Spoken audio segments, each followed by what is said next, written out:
My name is Seraphina the Masked Lady. I was once human.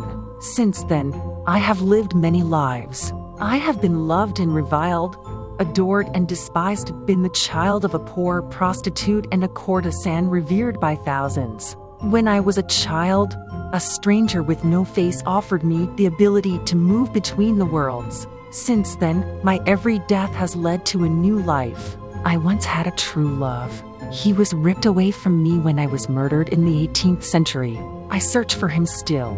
In the meantime, I walk in the shadows behind the universe, visiting realms both exquisite and terrible and bringing back stories and rhymes to amaze the mind and enchant the ear. Through my YouTube channel, I send the stories out into the world, hoping that my true love will hear them and reply.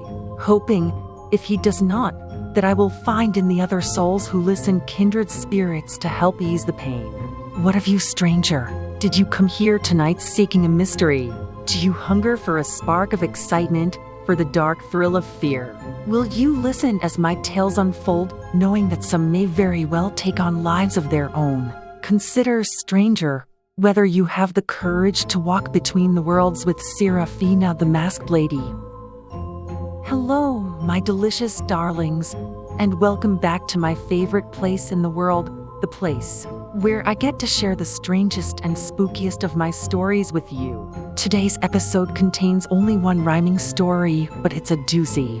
It concerns a girl who lives in one of the worst situations imaginable and the strange being who helps her to escape it. The poem addresses some dark and adult themes. The faint of heart should consider giving this one a miss.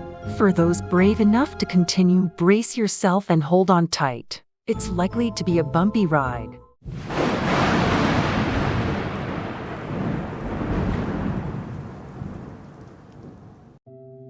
The follower. A lady was watching me on my way back home today. I'd have told mother, but she was drunk and had said I'd pay if I woke her up one more time after a busy night. I still had bruises from the last time she'd put out my lights. Instead, I rushed into the trailer and locked the front door. I checked that the windows were shut tight, then laid down on the floor. When I had built up the courage, I snatched a quick look down at the scrubby lawn. The woman stood there wearing a frown. It was odd. She was dressed nicely. Her hair was neat and clean. She didn't look red-eyed or tired. Her lips weren't thin and mean. In fact, if I'd met her at school, I would have had to say she seemed gentle, pleasing, and clean, not one to hit or flay. Still, she was there, outside our home, and she'd followed me back. I was a kid, but I knew normal people didn't track lone children that they did not know right back to their home place. No one with good intent invades a stranger's living space. I huddled there on the floor, not rising to use the loo, not changing clothes or doing homework as young people do, until I heard my dad's truck roaring and a slamming door. When I looked, the lady was gone, and all was as before. But Dad was here, so I stood up and dusted myself down. Dad was scowling, and I knew the results of Father's frown. He'd been to work that day, which I supposed was always good, but sometimes Daddy got angry when he did things he should. When he appeared at my door, I looked down and said hello. You haven't cleaned the trailer, girl. Didn't I tell you so? Fear raced through me. I'm sorry. I was about to tell him about the woman who had vanished away. But like always, he wouldn't hear me. Instead, he walked in, closing my door. When it opened again, I was crying, hair pulled and covered in bruises. Careful to make no noise, I limped to the kitchen to cook for Mom, Dad, and the boys. For everyone in the place except, of course, for myself. Once again, I was being starved for my defiant self. The next day, I walked to school. My money for the school bus had been snatched back by my mother for causing such a fuss. My eyes were bruised, my clothes were torn, and I was so hungry that my stomach rumbled. I wanted no one to see me. In fact, I'd have played truant if I'd not been so afraid that my folks would find out and take the chance me to upbraid. Instead, I spent the day alone staring down at the ground, hiding in shadows and round corners seldom ever found. I did not see the lady then, but heading home that night, I glimpsed her again, trailing me back in the evening light. Mom and Dad were at home this time. I tried to ask for help, but they both rolled their bleary eyes and said, "Control yourself." So I went alone to my room. The lady was still there, but this time she knelt on the earth, her hands folded in prayer. I didn't sleep too well that night. My bed kept on shaking. In the end, Dad slept there with me, a secret undertaking. Because, just like he always said, if Mother heard of it, she'd strangle you and have you buried before you know it. The next day at school was Friday. I still had no money, but one of the lunch ladies must have felt pity for me. She gave me a chicken sandwich, some crisps, and lemonade and pointed out an empty table waiting in the shade of the oak trees edging the campus. I ate there on my own. As I finished, I saw the lady standing still as stone in the shadows across the quad. This time, the lady smiled. She approached me and asked, "May I sit with you for a while?" I told her no, to go away. I didn't want her there. I didn't want her at my house. I didn't need her prayers. She seemed sad, but she nodded and wished me a good day before she turned her back on me and seemed to fade away. I hoped that the strangeness was done, but walking home that night, I saw the lady once again through shafts of evening light. "Please don't be afraid," she called out. "I've something to tell you." "No," I told her. "I won't listen." "I know your folks hurt you." Sure, they did, in many cruel ways, but they were Mom and Dad. As much as I hated what they did, I knew they felt bad for all the life they'd given up in looking after me. I tried to understand that frustration made them angry, but I wasn't going to say that to a lady so odd that she'd follow a teenager she didn't know from God. Maybe, if I had talked to her, events might have been changed, but I was frightened, quite bewildered by the unexplained. So I rushed home to what I knew. It felt better to me to reach the trailer in a place I knew with family. Now, I don't know what had happened while I was out at school, but Dad muttered something about me, thinking him a fool, and slapped me so hard that I fell crumpling to the floor. He kicked me then so I couldn't breathe or speak anymore. Mom was there too. She screeched something about stolen money. I had no cash, of course not. They had taken it from me, every penny that I owned, but it seemed they'd gone mad. Perhaps they were jonesing for booze, or worse. It appeared my dad meant to feed his addiction now or otherwise kill me. I saw that, and I sobbed. How did I earn this family, who always hit and bit and spit, although I loved them so?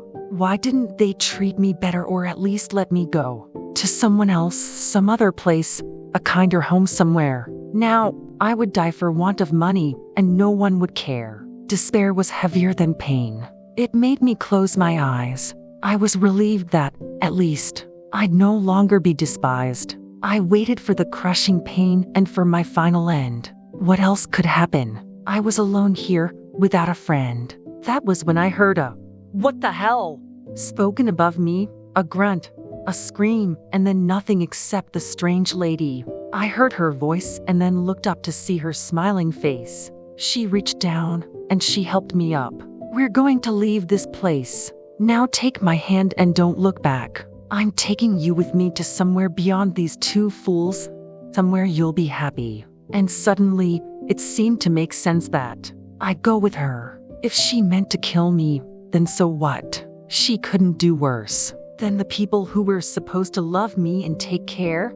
I would do anything to be away from this nightmare. But I didn't die. The lady led me back into town. Something had twisted in my leg. Many times, I sat down. We reached the police station, yes, but she waited outside. I walked in by myself, looked at the desk sergeant and cried. I learned a few things over the days I spent tucked in bed in a private hospital room. The kind policeman said that Mom and Dad might have been so awfully cruel to me because I had been adopted. They weren't my family. I had been lucky.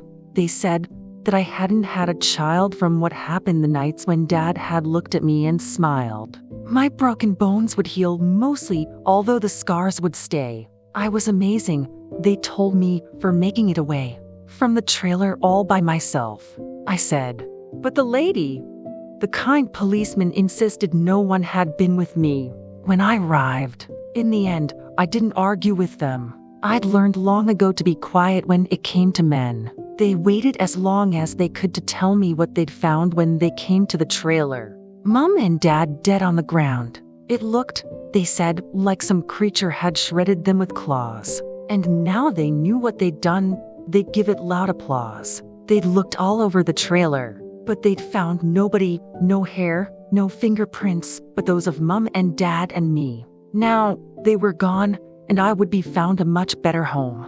I would have a new family and never be alone. And to my surprise, that happened. A couple took me in. I called them Larry and Maylene. Larry had a warm grin. That meant nothing but happiness and never caused me pain. Maylene was soft-spoken and kind and liked walks in the rain. In time, I started to recover and just stopped thinking of the lady who'd saved me, body and soul, from sinking. I might have forgotten her face, but a letter came for me, hitting the mat while we were putting up our Christmas tree. I'd asked to be told who I'd been before. I'd reached this place and who my birth parents had been before they were replaced. The letter had a short text, a picture and an ID. The words and, of course, the 3 names meant not one thing to me. Next to the box father, the paperwork listed unknown. Next to mother written in ink were the words Eileen Joan. I looked down at the photograph. My heart stopped instantly when I saw the face of the lady who had followed me. For one moment, I felt delighted, washed in joy and peace, until I spied, beneath her name, another word, deceased. I soon learned that poor Eileen Joan had died while having me. Do I believe that her spirit was watching over me? I cannot say, but I know this. Eileen Joan saved my life. Whether she killed my abuser and his foul-spitting wife, or whether she had the power to beckon something in that stopped their evil in its tracks, the result was a win. Now, my life is as good as one that has suffered can be. I have a home, a house, and 2 good people that love me. None of that would have happened had not the girl Eileen Joan saved me from the monsters with whom I had once shared a home. Eileen Joan had been my age when she'd given birth to me. As long as I live, the sweet girl will be a part of me.